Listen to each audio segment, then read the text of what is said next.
Assalamualaikum warahmatullahi wabarakatuh.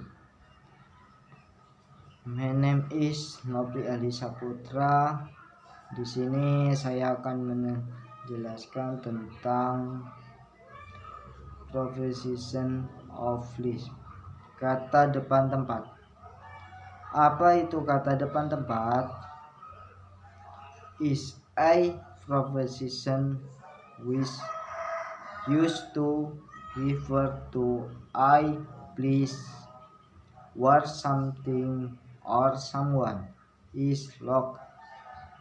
Adalah kata yang digunakan untuk menunjukkan tempat atau posisi dan seseorang.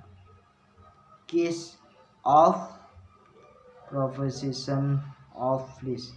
Macam-macam kata depan tempat. Seperti contoh, on di atas, menempel pada benda.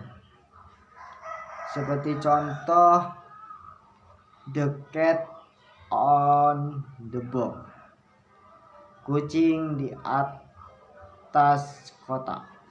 Di sini saya akan menjelaskan tentang adverb of frequency, yang yaitu kata keterangan mengenai frekuensi.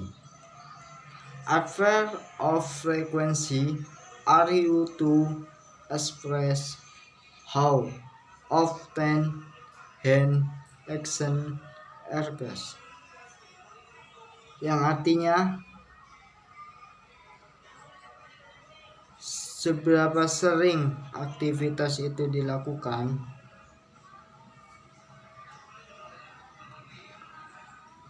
Frekuensi itu kalau di dalam sebuah kalimat biasanya diletakkan di tengah, bergandengan dengan kata kerja bantu. Example, my brother never speaks to me.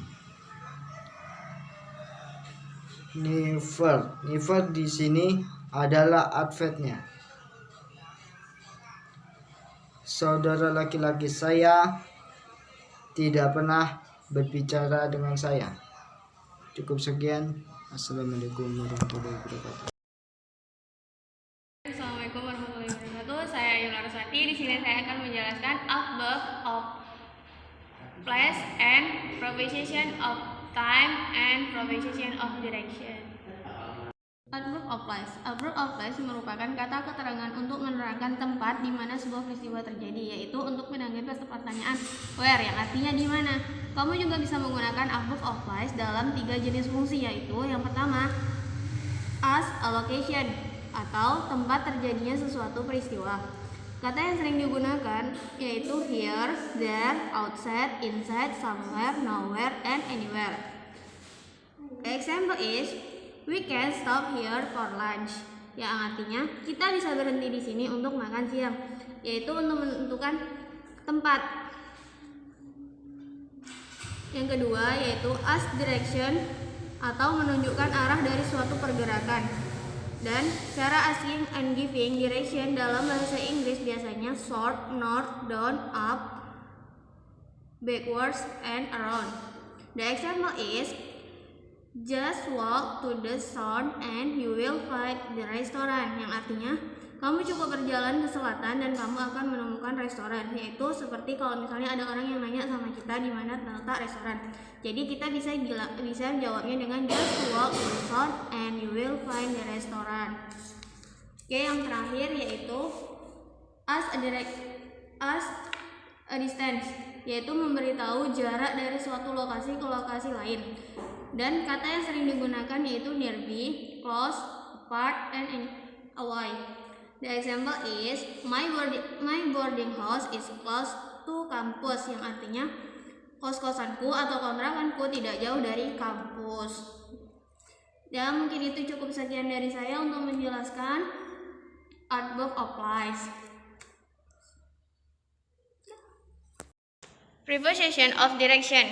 Di jenis preposition of direction ini terdapat beberapa preposition yang sering digunakan, yaitu near, inside, on, beside, under, behind, in between, in front, above, out of, and around. Yang artinya near yaitu dekat, inside itu di dalam, on itu di atas, beside itu di samping, behind itu di belakang, between itu di antara, in front itu di depan, above yaitu dia di atas tapi dia tidak menempel, out yaitu di luar, dan around yaitu di sekitar atau di keliling. Dan example-nya yaitu yang pertama itu on. Jadi kita bisa buat kalimat yaitu the books on the table, berarti buku di atas meja. Yang kedua yaitu walk slowly beside me, don't run, yaitu berjalan pelan di sampingku, jangan berlari. Yang ketiga yaitu the cat sleeps under chair, yaitu seekor kucing tidur di bawah kursi, yaitu kata yang digunakannya di situ adalah under yang artinya di bawah. Oke, lanjut yaitu preposition of time. Preposition of time, preposisi ini tempat dan waktu keduanya memiliki kesamaan, dan preposition yang digunakan yaitu at, in, dan on. At dalam preposition of time digunakan ketika menunjukkan keadaan yang terjadi pada suatu kejadian yang persis, yaitu misalnya yang pertama itu at don't forget to catch the bus at 3 p.m., yaitu jangan lupa menunggu bus itu di jam 3 sore. Yang kedua itu in I was born in 2001, yaitu yang suatu kepastian, yaitu saya lahir di tahun 2001. Yang terakhir itu adalah on we went to zoo on Sunday. Ini menggunakan kata on.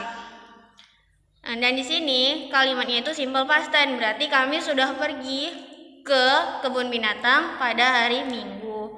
Oke, cukup sekian dan terima kasih. Assalamualaikum warahmatullahi wabarakatuh. Di sini saya akan menjelaskan tentang adverb of degree. Adverb of degree adalah kata keterangan yang dapat kita gunakan untuk memberitahu seseorang mengenai sebuah tingkatan atau intensitas sesuatu yang terjadi. Dalam hal ini, intensitas yang dimaksud contohnya kayak seberapa banyak atau sejauh mana yang kita lakukan. Berikut contoh adverb of degree. Sangat-sangat banyak kayak wholly, highly, totally, absolutely, completely. Sangat banyak seperti very, very much, positively, really. Tidak banyak seperti barely. Kamu juga bisa menambahkan adverb of degree sebagai completeness atau kelengkapan. Contoh katanya adalah seperti sepenuhnya kayak strongly, sebagian seperti somewhat, kind of, tidak seperti barely. Pada umumnya kamu bisa menempatkan adverb of degree di tengah kalimat sebelum verb atau adverb atau setelah adjective. Berikut contoh kalimatnya. She truly love you just the way you are. Artinya dia benar-benar mencintaimu apa adanya. Dan seperti don't open the door until the run completely stop. Contohnya seperti jangan buka pintu sampai kereta benar-benar berhenti. Selain yang di atas, contoh lain dari adverb of degree adalah to, quit, dan enough. Tapi hal pertama yang harus kamu lakukan adalah to yang memiliki dua arti. Yang to itu memiliki dua arti, artinya juga atau terlalu. Seperti contoh, can I bring my cat too? Bisakah saya membawa kucing saya juga? Atau Rasya run too quickly. Rasya berlari terlalu cepat. Pada contoh pertama, to di sana berarti juga, sementara itu yaitu pada contoh kedua artinya adalah terlalu. Kalau enough artinya adalah cukup. Kata ini memiliki dua fungsi, yaitu berfungsi sebagai adverb dan berfungsi sebagai determiner. Selanjutnya, saya akan menjelaskan tentang adverb of modality. Menjelaskan tentang kalimat tanya yang tepat digunakan untuk menjawab kalimat ini. How do you feel? What you feel? Dan what is your feel? Contoh kata keterangan modality antara lain likely, maybe, possibly, unlikely. Adverb yang satu ini biasanya diletakkan pada awal atau tengah kalimat, seperti contoh fortunately, the run stopped before she was going out. Sekian penjelasan dari saya. Kurang lebihnya mohon maaf. Wassalamualaikum warahmatullahi wabarakatuh. Assalamualaikum warahmatullahi wabarakatuh. Baiklah, saya di sini akan menjelaskan tentang adverb of virtues. Sebelumnya, adverb of virtues sebetulnya lebih familiar disebut dengan virtue adverb. Ini adalah kata keterangan fokus yang digunakan untuk menarik perhatian ke bagian tertentu dari sebuah klausa. Ada beberapa jenis adverb of virtues sesuai dengan fungsinya, yaitu yang pertama, menambahkan informasi. Ketika kamu ingin menekankan tambahan informasi pada pernyataan sebelumnya, maka bisa gunakan adverb seperti also dan as will. Contoh kalimatnya, Tom is coming to the party and is also bringing his jams.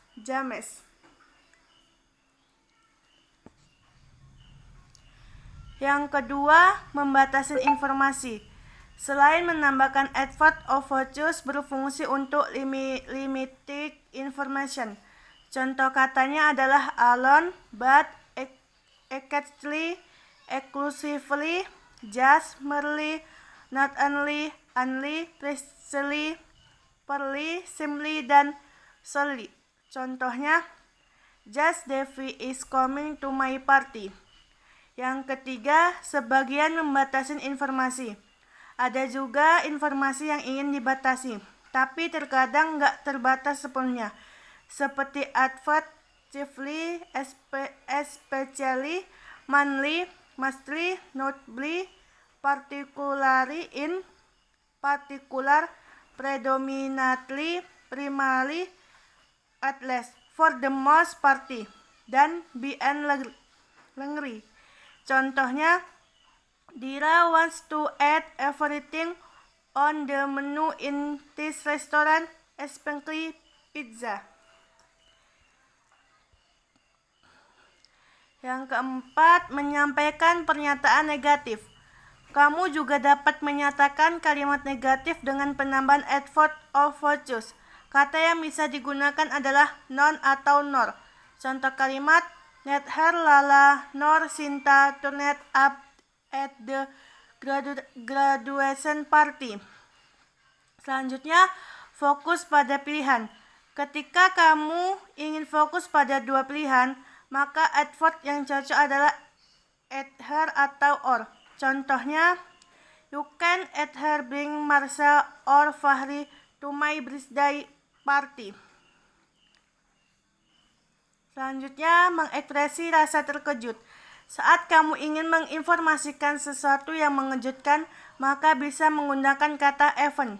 Contoh, even Laras was at the party. Yang selanjutnya saya akan menjelaskan tentang adverb or purpose. Adverb of purpose adalah kata keterangan untuk menjelaskan tujuan atau alasan mengapa suatu peristiwa terjadi atau dilakukan. Adverb of purpose familiar juga dengan sebutan adverb of reason. Tentunya kata keterangan ini akan membantumu untuk menjawab pertanyaan why atau mengapa. Termasuk ke dalam adverb of purpose adalah to, for, because, so that, dan 3, for. Berikut contoh kalimatnya. I went to Malang to visit my boyfriend.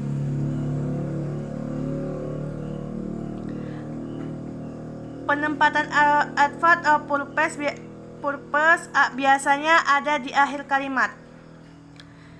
Tapi kamu juga bisa meletakkannya di awal kalimat dengan syarat harus memasukkan koma untuk memisahkan klausa utama dengan klausa turunan. Contoh, to improve his digital marketing skill. He booked a class in Skill Academy. Adverb diletakkan. Posisi adverb dalam sebuah kalimat bisa beragam, bisa di awal, di tengah, atau di akhir. Pasalnya, kok posisinya salah, maka nantinya dapat menghasilkan kalimat yang awkward dan malah mengubah makna dari keseluruhan kalimat. Contohnya, Honey only fed the cat. Contoh yang kedua, Honey fed only the cat. Adverb yang digunakan pada kedua contoh di atas adalah only, yang artinya hanya.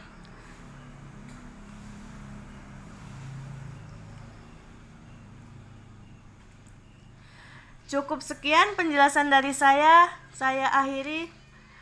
Wassalamualaikum warahmatullahi wabarakatuh. Waalaikumsalam. Saya akan menjelaskan tentang adverb of time dan adverb of manner.